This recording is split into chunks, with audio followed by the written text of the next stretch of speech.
Me ha parecido, aunque no es lo que yo tengo que hablar esta tarde, pero voy a pasar muy deprisa sobre algunas matizaciones al tema de la modernización de regadíos, porque el seminario va de la modernización de regadíos, entre los riegos tradicionales, entre la conservación y la modernización. Bueno, la modernización no pretende, en su teoría, nada más que ahorrar agua mediante tecnología para poder destinar la sobrante o la que se ahorre a otro uso, ¿no?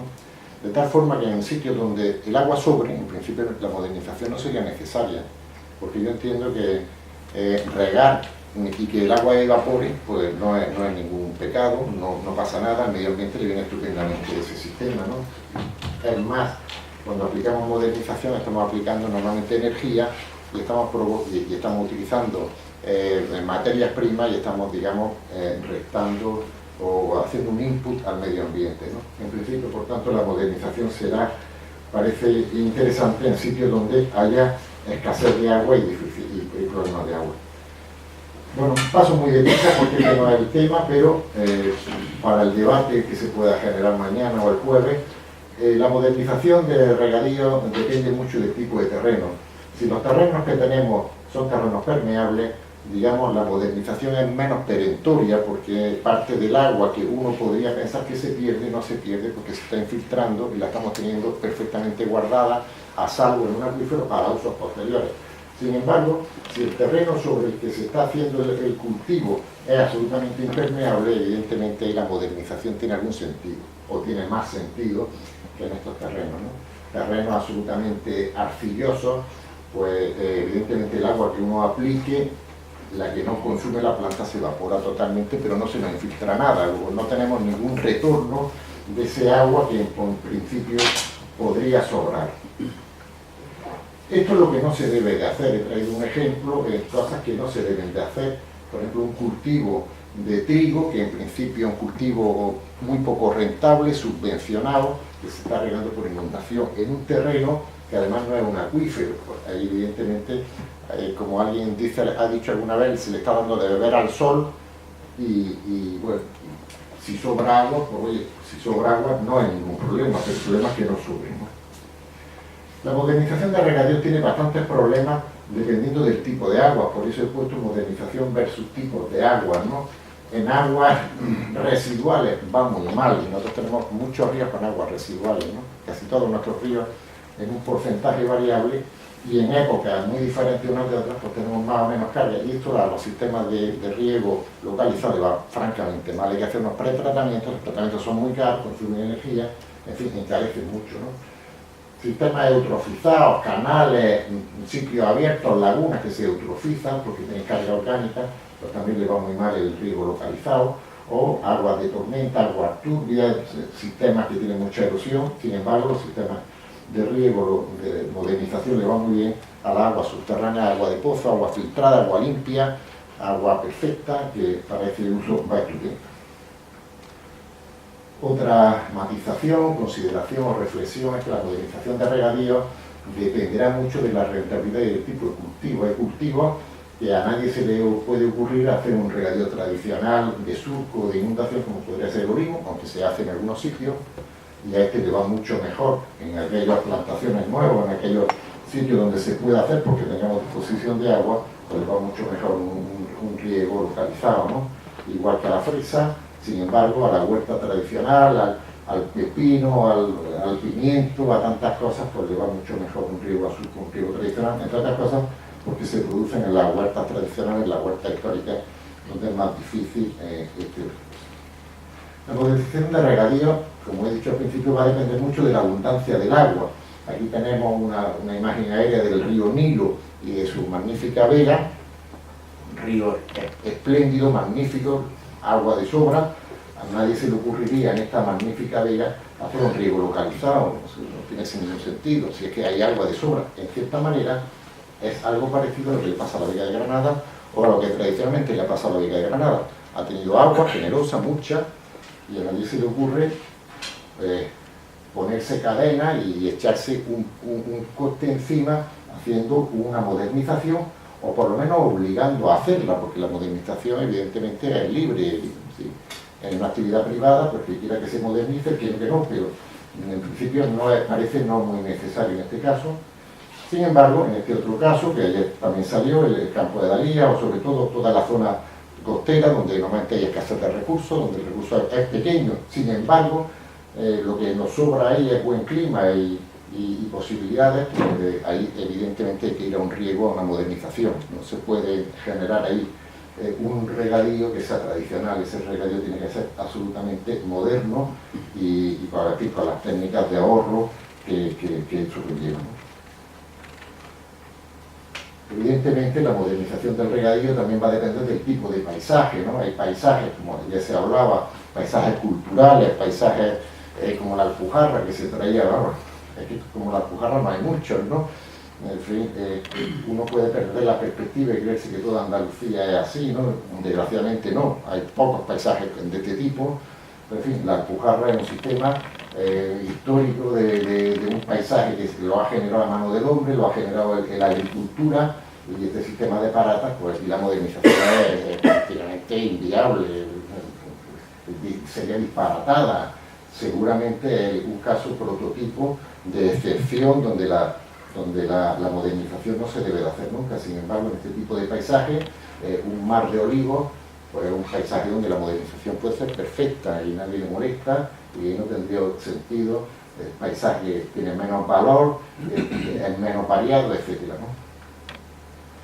Y también están los escenarios, lo que yo le llamo los escenarios, y hay algunos hidrogeólogos o gente que piensa que el agua hay que trabajarla, hay que aplicarla y hay que explotarla dependiendo de si estamos en la parte alta de la cuenca, en la parte media, en la parte baja, en fin, en qué zona estemos. En principio, en las partes pristinas, en las partes de cabecera, en las partes montañosas, pues es un sitio idóneo para no hacer intervenciones duras, para dejar que el agua corra, para no hacer nada de modernización, para dejar un poco los usos tradicionales. Son zonas de turismo, son zonas de recreo, en fin, son zonas donde uno puede, este sistema le va mal, sin embargo, en las partes bajas de la cuenca, en zonas totalmente antropizadas, llanas, donde es fácil mecanizar, donde es fácil hacer un uso, una explotación más intensiva, pues la modernización puede ir bastante mejor. Bien, salido ya de este tema, de estas matizaciones sobre la modernización del regadío, que como digo, no eran de mi competencia esta tarde, pero en fin, me ha parecido que se podía, esas ideas que las tenía, las podía expresar. Entro ya más en el tema que me trae, ¿no? Los sistemas de riego tradicional, digo aquí, que no son sistemas de riego, son actuaciones de regulación y de recarga de acuíferos, o al menos no son solo sistemas de riego. Eso es importante. Eso es muy importante, porque si nos empeñamos en que son sistemas de riego, que lo son, solo de riego, pues entonces nos va a caer todo el peso de una ley posiblemente injusta, difícil, dura, pero una manera de poderse escapar, de decir, es que no solamente eso, es que son sistemas de regulación. En un principio fueron diseñados de esa manera, intentaban regular los recursos que se escapaban, no había embalses, no había obras, no había diques, y uno te decía, oye, ¿cómo contengo el agua de invernada, cómo contengo el agua de tormenta antes de que se me vaya al mar? Acequias, derivando, recargando, pero no regaban en el verano. En esa época no estaban haciendo riegos de invierno, no estaban regando, estaban regulando y estaban recargando acuíferos. Luego se entiende que esos riegos tradicionales tienen una parte de no riego, que no riegan, que no es riego, que no se llama, no tiene nada que ver con el riego. Eso es importante tenerlo en cuenta, porque puede ser una herramienta, puede ser un artilugio de defensa de estos sistemas tradicionales. Evidentemente, cuando uno hace la descomposición del agua que uno aplica al riego, se generan muchas partidas. La única partida que se pierde, entre comillas, porque el agua, hay gente que discute que el agua que se evapora tampoco se pierde, porque en la atmósfera tiene que haber agua evaporada. Pero en fin, podríamos decir que el agua que se pierde es la evaporada, no la evapotranspirada, porque la evapotranspirada la está utilizando una planta y por tanto se está perdiendo, pero a costa de generar masa vegetal y de generar un cultivo, luego no se pierde. Y el resto del agua no se están perdiendo, el resto del agua o circulan superficialmente o se infiltra, o son circulaciones subsuperficiales que vuelven a aflorar, que a su vez se van a seguir evaporando, pero la única pérdida efectiva de agua, y digo pérdida entre comillas, sería la evaporación. ¿Qué son los acuíferos? Aquí hay que pararse muy poco porque es muy evidente, quizás la más evidente es la gráfica de la derecha, ¿no? Pues un medio poroso o fracturado que tiene huecos por los cuales el agua puede circular y almacenarse. Esa es una definición que todo el mundo la puede entender, y este ejemplito de la regadera que está metiendo agua y al final está saliendo por un manantial, pues se entiende, pero es exactamente lo mismo que esto. Aquí hay un corte ficticio de lo que podría ser la Vega de Granada, con la Alhambra al fondo, por un sistema de gravas, de arenas, de arcillas, de limos, y a partir de un cierto nivel, de un nivel, lo que nosotros llamamos nivel piezométrico, pues ya la roca está saturada en agua. ¿Y qué hacemos cuando hacemos un agujero en este material? Pues que efectivamente llegamos al agua y podemos explotarla, y la explotación anual de forma mantenida son los recursos, que son los recursos renovables, la entrada que tiene ese sistema, los ingresos que tiene la nómina, esos son los recursos, y las reservas, el ahorro que tengamos, el almacén de agua que tenemos por debajo. En todos los acuíferos, aquí se ve muy bien, este azul oscuro serían las reservas y este azul claro serían los recursos renovables. ¿Qué intentaban hacer los antiguos cuando no tenían sistemas de regulación con las acequias? Porque una lluvia que genera un hidrograma muy puntiagudo y normalmente estrecho, pues a base de derivaciones intentaban que este pico fuera más bajo, pero la campana fuera más ancha y que se desplazara unos cuantos meses en el tiempo. Y si eran capaces de esa lluvia que se había generado en noviembre, transportarla mediante los manantiales al mes de junio, al mes de julio, pues habían aceptado plenamente. Se habían cogido el agua que teóricamente se le hubiera escapado por los ríos en el invierno, a base de almacenarla, entretenerla, carearla, que son las palabras que se utilizan en estos sistemas, pues la van difiriendo en el tiempo hasta que nos sale por los manantiales, nos sale por los ríos en época estival, que es cuando la necesitamos. Bien, pues un hidrograma natural absolutamente de un río, que sería este de arriba, lo convertimos en este amarillo, que es mucho más modulado, mucho más, digamos, mejor para el uso del hombre, ¿no? Bien, esto lo decía al principio, los sistemas de regadío tradicionales, es subrayado regadío y lo que estoy en azul, pues no son solo sistemas de riego, son actuaciones de regulación y recarga. Y vamos a entrar en un ejemplo, la Vega. Voy a traer dos ejemplos. En media hora no da tiempo prácticamente a nada, y voy mirando el relato porque no me da tiempo, pero son dos ejemplos fantásticos, excepcionales, pero no muy normales. Atención a esto, o sea, no son ejemplos que no nos creamos que todo el monte orégano en esto y que todos son iguales. No, estos que son muy especiales. La Vega de Granada, y he puesto Sierra Nevada por meter al Marquesado, y así le hago un guiño a José María, porque José María es del Marquesado, no es tanto del Alpujarra, aunque también es, ¿no? Pero realmente los riegos tradicionales, los riegos que tienen fama en Sierra Nevada, son los del Alpujarra, ¿no? O creo yo. Aquí están los del Marquesado también, por eso digo Sierra Nevada, ¿no? ¿Qué ocurre en la Vega de Granada? ¿Por qué es excepcional la Vega de Granada? Porque es un accidente geológico, podríamos decir. Son unos materiales aluviales. Aluviales hay muchos, en los ríos están todos llenos de aluviales, pero es que tenemos 200 kilómetros cuadrados de aluviales con profundidades, con espesores de 250 a 300 metros. Eso no existe en Andalucía, en casi ningún sitio.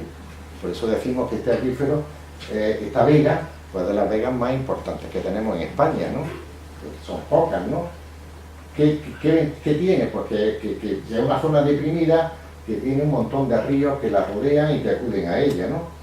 Este es un mapa muy antiguo, pero me gusta ponerlo porque, bueno, porque están dibujados los ríos, todo ese enjambre de ríos que acceden a la vega, y precisamente fueron los que la formaron. Las inundaciones, los desbordamientos, los acarreos de todos esos ríos terminaron generando, junto con el hundimiento de esa depresión, pues generaron esa pequeña, esa gran joya, esa excepcionalidad que nosotros tenemos, que esto. Ayer se decía, hay que mantener la vega porque es patrimonial, por los usos patrimoniales, y a mí se me ocurría, bueno, por eso y porque es la despensa de la ciudad y por tantas cosas, porque es un recurso no renovable, es decir, el metro cuadrado que cementamos, que emparchamos o que tapamos, pues ya es irrecuperable, no lo podemos, ese metro cuadrado no nos lo vamos a llevar a los olivares de al lado. Sin embargo, en los olivares, en lo que es el Plioceno, en lo que es, por supuesto, los Miocenos, en lo que es el Cuaternario antiguo, tenemos 50 granadas que podríamos haber hecho desde la Almanjaya hasta el pantano de Cubillas, que habían 50 granadas ahí, pero no ha dado por meternos en la vega, porque eso ya es otra cosa, ¿no? Este sería el acuífero. El acuífero tiene un balance, a ver si...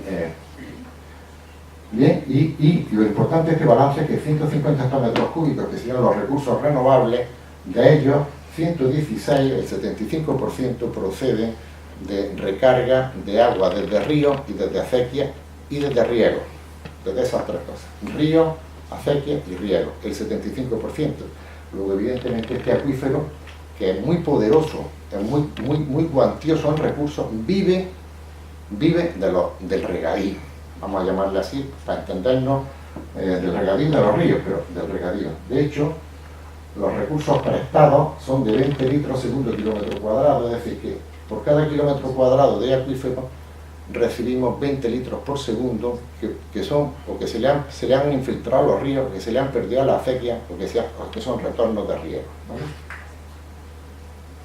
Sin embargo, los recursos propios son muy pequeños, que es la lluvia la infiltración de la lluvia sobre la propia superficie del acuífero. Son solamente de 4 litros segundo.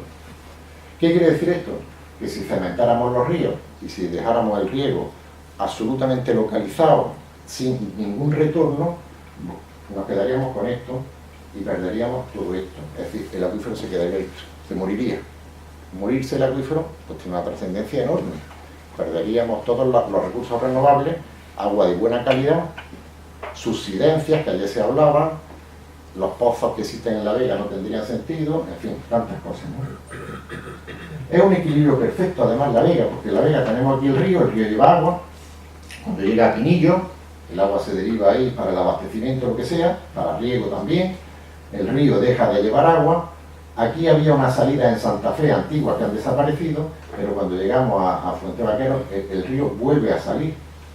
De forma que lo que ha ocurrido es que todas estas aguas superficiales que vienen por este río y por todos los ríos de los alrededores se pierden en una esponja, se pierden al llegar a la vega, pero vuelven a salir. No es que se pierdan y se van al infierno y nadie sabe, no, vuelven a salir otra vez al río. ¿Qué ocurre? Que tenemos un trozo de río de 15 o 20 kilómetros que no lleva agua, que lleva aguas residuales, ¿vale? Pero el agua circula por debajo y vuelve a salir aquí. Y vuelve a salir con mucha mejor calidad que si el agua hubiera venido superficialmente.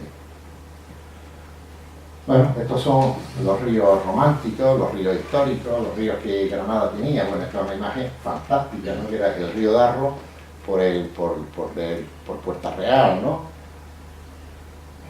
En fin, la confluencia del Darro con el Genil, el río Genil en el Puente Verde. Y claro, uno ve esto y dice, Dios mío, de mi alma, qué pena, ¿no? Porque si pudiéramos echar marcha atrás, a lo mejor no se hubieran embovedado, hubiéramos hecho otras cosas, a lo mejor hubiéramos... De hecho, las ciudades, hoy día, muchas ciudades están retornando a estos sistemas, embovedaron, cerraron y están levantando los embovedados porque piensan que se ha perdido un poco la esencia de las ciudades al tapar los ríos, ¿no? Eso tiene también sus partidarios y sus detractores. Evidentemente es más cómodo, es más limpio, es más higiénico, uno cierra y dice, oye, pero evidentemente perdemos también muchos servicios, perdemos mucha espiritualidad al no tener los ríos como estaban antiguamente, ¿no? Bueno, ya he dicho al principio que básicamente la entrada de este acuífero es el agua de los ríos, el agua de la acequia, montones, miles de acequias, muchísimos kilómetros de acequias, muchas se han cementado últimamente, pues perdemos un poco de agua que antes se podía infiltrar, pero en cualquier caso, pues aquí está el riego, que sigue siendo un riego por surcos, por inundación, y aquí tenemos muchas entradas de agua. Tenemos mucha inundación en la vega, sobre todo en zonas de chopera. Ahora explicaré un poco, diré un detalle sobre este sistema. Evidentemente estos son sistemas de riego, que casi yo diría que no es riego, es otra cosa, que esto no es riego, porque evidentemente esto supera en mucho a las necesidades del chopo. El chopo no necesita tantísima agua para que encharca. ¿Por qué encharco? Pues porque me sobra el agua. Y como me sobra el agua, meto el agua ahí y además genero otras cosas, ¿no? Genero, esta foto tan bonita de Ricardo Ávila que está por ahí, y hay otras fotos aquí, pues genero pues cosas de este tipo, ¿no? Depuro, fertilizo e infiltro, las tres cosas. Lo que hemos llamado los entarquinados o los careos, que también los careos se dan en la vega, porque no son riegos. Esto simplemente es que meto agua, que tienen agua residual o que tienen limos, porque me sobran, porque son aguas de invierno, genero una capa orgánica en el suelo de todo ese fango, de todo ese limo que lleva el agua. Como siempre se han creado todas las fertilidades de todas las vegas del mundo, se han creado así, con las tormentas que se producían o con las aguas residuales. La Vega de Granada, gran parte de su riqueza, aunque esto a lo mejor no se puede decir, viene del agua residual, de esos fanguillos orgánicos que quedaban encima de la tierra y que se mineralizaban, y las plantas lo cogían, y por eso se crean esas lechugas y esos tomates y esas patatas tan buenas, ¿no? Pero esto no es riego, yo diría que esto no es riego, esto no es riego. Esto que se está haciendo aquí no es regar, aquí nadie está regando nada. Estas son cosas tradicionales. Esto que es una recarga de acuíferos en toda regla, aunque sea una recarga que los puristas llaman incidental, es decir, que no es planificada. Si fuera planificada valdría un dineral. Si esto fuera planificado, esto se lo hubieran dado a una empresa, hubiera hecho un sistema de balsas con piezómetros, con 1000 cosas, eso valdría un dineral. Sin embargo, lo hace un agricultor, está recargando agua y la está recargando gratis. Pero no se le da valor, no se le está pagando al agricultor por hacer eso. Y sin embargo lo está haciendo. Está metiendo un agua que no va a ser un agua para él. Porque si fuera para él, diría, oye, vale, tú haces un esfuerzo, pero lo estás haciendo para ti mismo. No. Es que lo está haciendo para otros, para unos usuarios de agua abajo, que van a recibir gratis un agua de manantiales que se la está infiltrando este señor, ¿no? Estos son los manantiales por donde sale el agua que se está infiltrando. Muchas acequias, entre comillas, que no son acequias, son canales de drenaje. Esto existe en muchos sitios, en la zona baja, pero se convierten también en acequias. Son acequias de transporte, transportan agua, pero es agua que están haciendo. Aquí no tiene ningún sentido, por supuesto, encauzar, entubar, cementar, no tiene ningún sentido, porque perderíamos el agua que nos está saliendo. Precisamente se hicieron para evacuar el agua. Si la impermeabiliza no tiene ningún sentido. Bueno, los hidrogramas evidentemente son mucho más favorables después de la vega que antes de la vega. Cuando estamos antes de la vega tenemos los picos, los tenemos desplazados hasta estos meses de enero, febrero, marzo, y sin embargo con el agua subterránea nos desplazamos los picos ya hacia el verano. Bueno, de Sierra Nevada quiero terminar a la menos cuarto, yo quería terminar de 7 minutos, y de Sierra Nevada tengo muchas cosas que decir, ¿no? Sierra Nevada es otro sistema también excepcional, en donde la modernización del regadío tiene poco sentido. Es un embalse sin paredes. ¿Qué ocurre? Porque, claro, ayer nos decían en el siglo VIII, en el siglo IX, en el siglo X, en el siglo XI, pues ya había gente viendo a ver cómo, y antes de eso, por supuesto, cómo derivaba ese agua, cómo se quedaba con ese agua que se iba por los ríos para abajo, ¿no? Entonces empezaron a hacer acequias y derivaciones y careos, y se regaba con el agua, pero se hacían muchas más cosas con el agua, ¿no? Hay estudios, hay cosas de este tipo, nada más, a 2.700, 2.800 metros, prácticamente en la cumbre tenemos cosas de estas. Parece que el agua va en aquel sentido, o sea, parece que el agua viene hacia el fotógrafo y va en aquel sentido o al revés, ¿no? Estos sistemas, que son sistemas antinaturales, porque la naturaleza no genera esto, eso lo ha generado el hombre. El hombre lo que va haciendo es que todos estos pequeños cursos los va rompiendo para que los pastizales se extiendan, de forma que hoy en la parte alta lo que nos gusta ver esas praderías de montaña, esos borreguiles, son borreguiles muy extensos, dentro de que Sierra Nevada tiene poco borreguil, y dentro de la laja, que es muy monótona y muy ardiente y muy fea, pues los borreguiles nos gustan. Y los borreguiles en gran parte están hechos por el hombre, lo ha hecho el hombre, lo ha extendido el hombre. ¿Para qué? Para la ganadería, para el ganado. Uno llega aquí a la Laguna Hondera y dice, oye, qué borreguil más bonito. Pues en el detalle ese borreguil tan grande, tan espeso, tan bonito, lo ha generado el hombre. Como en muchas lagunas. Cuando uno ve la acequia en fotografía aérea, pues todos estos derrames, uno diría, oye, uno que viera eso diría, oye, qué mal hecho, qué malo el tío que ha hecho esto, que se le escapa el agua por todos los sitios, ¿no? Efectivamente, que eso es lo que quería el hombre, que se le escapara por todos sitios. Porque si el agua era ingobernable, eran caudales tan grandes que si toda el agua iba se le rompía la acequia por muchos sitios, la dejaba escaparse y al final, por debajo de la acequia generaba un manto verde que llegaba al río y un poco más abajo, cuando el río volvía a coger caudal, lo volvían a sacar por otra acequia y así era un sistema en escalera. En definitiva, era trasladar ese hidrograma, llevárselo hacia el verano. Acequia, de acequia se hablará, el tema de la ruta a lo largo de la acequia, ayer se hablaba del valor de los trazados de la acequia, aquí hay unos cuantos, creo que son robles, pues se podría hablar con el sistema este de los careos, millones de cosas preciosas en Sierra Nevada, el sistema de las balsas, por supuesto a nadie se le ocurrió una balsa de estas, impermeabilizarla, y la relación evidentísima que hay entre lo que son estos careos, estas acequias y las fuentes. Son una relación evidente, o sea, indiscutible.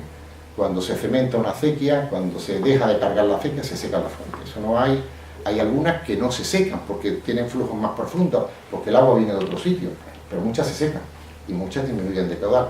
Carga la acequia, otra vez sale el agua. Eso es una cosa evidente, lo sabe todo el mundo, todas las fuentecillas de la Alpujarra dependen de los riegos, en más o menos grado, depende totalmente de los riegos, depende de las careas.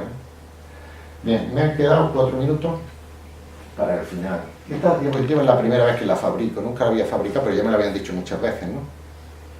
Si a los agricultores se les considerara como los linces, le iría de otra manera. Es decir, los linces, una especie en peligro de extinción, que tiene mucha ayuda y están bien. Es que el agricultor tradicional es una especie en peligro de extinción, exactamente igual. Habrá menos, seguramente, que el lince. Si le prestáramos un poco de ayuda, igual que se hace con el lince, seguramente progresarían, lo ayudaríamos. Entonces, por eso he combinado esto. Quizás tenga mala fortuna, porque este anuncio se ha utilizado también para otras cosas, pero bueno, el que se haya utilizado para otras cosas no impide que yo lo pueda utilizar aquí, ¿no? ¿Qué ocurre? ¿Cuáles son las amenazas del sistema del riego tradicional o los riegos históricos? Básicamente, que no hay... He puesto poco, había puesto que no, pero como sé que hay algunos agricultores de la Alpujarra con ganas y con fuerza que quieren, pues he puesto poco. Hay poco relevo generacional. Hay poco relevo generacional. Entonces, si no hay, si el actor, el partícipe, el que tiene que hacer eso, no lo tenemos, pues no tenemos. ¿Qué ocurre entonces? Por lo que todos estamos viendo. Eso está lleno por todos sitios, ¿no? Magníficos sistemas históricos con unas paratas de piedra preciosas, con una mampostería seca magnífica, cortijadas enormes, con sus iglesias, con sus escuelas, por todos los sitios, absolutamente abandonados. No solamente está caído, sino que ya, por supuesto, está saliendo el monte y de aquí a un tiempo será un monte, un montarral, y no quedará nada, a veces quedará borrado. Esto es lo que está ocurriendo, el abandono progresivo, paulatino, tenaz, todos los años como la desertización, avanza un poquitito. Donde había una parata que se mantenía, al año siguiente ya no está, pero la de abajo todavía se mantiene, al año siguiente ya la de abajo tampoco está. Y progresivamente se van quedando los pueblos y unas pequeñas manchas verdes alrededor. Es lo que yo le llamo también la ruina y el olvido. Es decir, una cosa ya un poco más sentimental. ¿Qué ocurre cuando las cosas se abandonan, dejan de tener uso y llegan al olvido? Porque cuando al final esto se disimula y se olvida, pues podría llegar alguien y decir, oye, pues monto aquí esto. Pues ya no existe nada allí, ¿qué agricultura me estoy hablando? ¿Qué patrimonio si no existe el patrimonio? Entonces, se genera este sistema. Esto creo que es Armilla, allí hay otro pueblo que no sé cuál es, evidentemente la coalescencia de estos dos es cosa de muy poco tiempo. No sé si esto es Nevada. Pues en muy poco tiempo se van a juntar uno con otro y nos iremos comiendo la viga en el sentido desde cabecera hasta salida, ¿no? Esta es la única diapositiva de un verde manzana, verde de la esperanza. Me ha parecido que después de estas diapositivas había que poner esta, porque bueno, ¿qué esperanza queda? Ayer se daban algunas claves, ¿no? Pues hay que poner en valor el regadío histórico. Hay que ponerlo en valor, pero no en el valor del tomate que se genera, que eso no es valor. Yo lo he puesto un poco en valor por la recarga de los acuíferos. Otros dirán que tiene fauna asociada, otros dirán que viene bien para el clima, otros dirán que viene bien para el turismo, otros dirán que viene bien para el patrimonio. Esos son los valores asociados que un agricultor está haciendo a sus expensas, pero los disfrutamos todos. Todos disfrutamos del pájaro, todos disfrutamos del verde, qué bonito, todos disfrutamos del chopo y del castaño, pero lo genera el agricultor y de la fuente. Todo el mundo, el pueblo bebe de la fuente, pero lo han generado los agricultores que están en la cabecera de la cuenca regando y metiendo las acequias. Oye, y eso, y no habíamos pensado en eso. Pues sí, pues ponerlo en valor. Y si lo pongo en valor, a lo mejor se puede pagar. Se puede pagar por esos bienes y servicios que ha provocado esa agricultura de ese, creo yo que es el futuro. Por ahí, a lo mejor hay alguna esperanza, que es la esperanza de esta diapositiva en verde, ¿no? Y he terminado.